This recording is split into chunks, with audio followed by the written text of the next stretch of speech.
Hello everyone, welcome back to another Wort zum Alltag, our daily dose of hope. Wie immer findet ihr dieses Video auch noch auf Deutsch mit Monika auf unserer Facebook-Seite. My name is Sabrina, I am the theological assistant and I am also in charge of the administration here at the Open Church Elisabethen. And today I am talking to you out of our beautiful garden. Among the many good texts that we have read lately is one by Matthias Horks. And I will read you some parts of it. The text itself is very long, very interesting, but very long, and I will read you just some parts of it. He writes the following. At the moment, I am often asked when Corona will be over and when everything will return to normal. My answer is never. There are historical moments when the future changes direction. We call them bifurcations or deep crisis. These times are now. The world as we know it is dissolving. But behind it comes a new world, the formation of which we can at least imagine. Now, Matthias Horks invites us to an experiment, an exercise. He calls it the regnosis. And in contrast to the prognosis, we will not look into the future, but we will look back from the future to today. The regnosis, our world in autumn 2020. Let's imagine a situation in autumn, let's say September 2020. We are sitting in a street cafe in a big city. It is warm and people are walking down the pavement again. Do they move differently? Is everything the same as before? Does the wine, the cocktail, the coffee taste like it used to? Like it did before Corona, or even better? Looking back, what will we be surprised about? Paradoxically, the physical distance that the virus forced upon us also created new closeness. We met people who we would never have met otherwise. We contacted old friends more often. Strengthened ties that had become loose.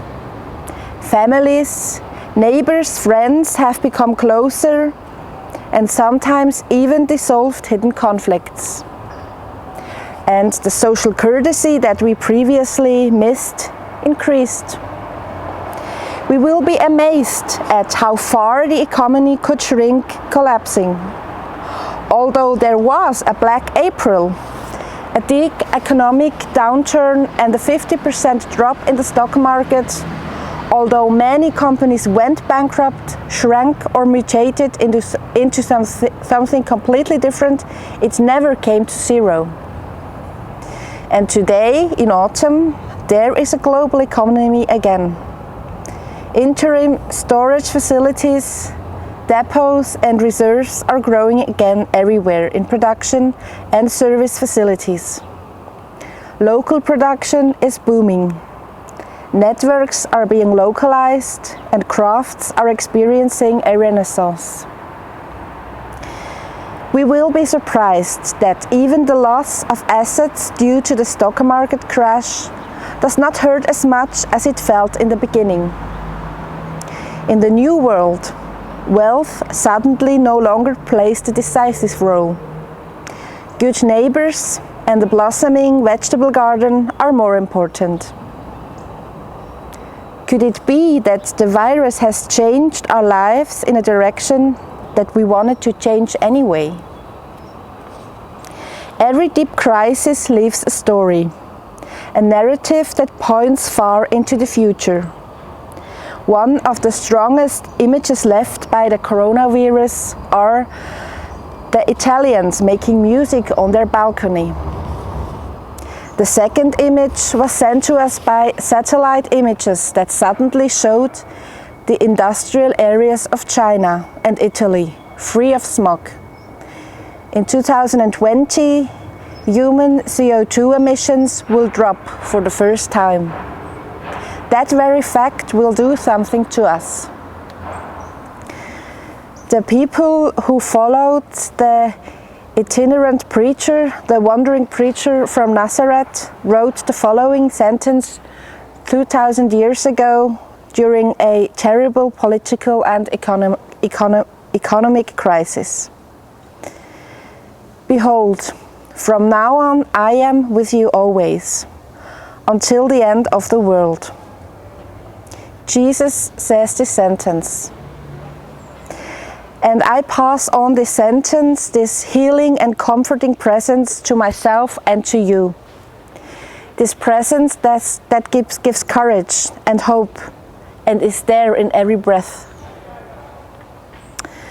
Courage and hope is also given by the Aktion Gern Geschehen, one of the many groups of volunteers that connect and helps each other during this time now.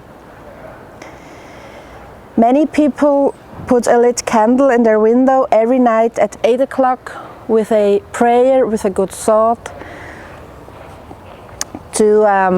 into the universe, or they think about their friends and families. You can also, as usual, call our pastoral care phone between 5 and 7 p.m. The number will be displayed. Take care of yourself. Be blessed. Until tomorrow.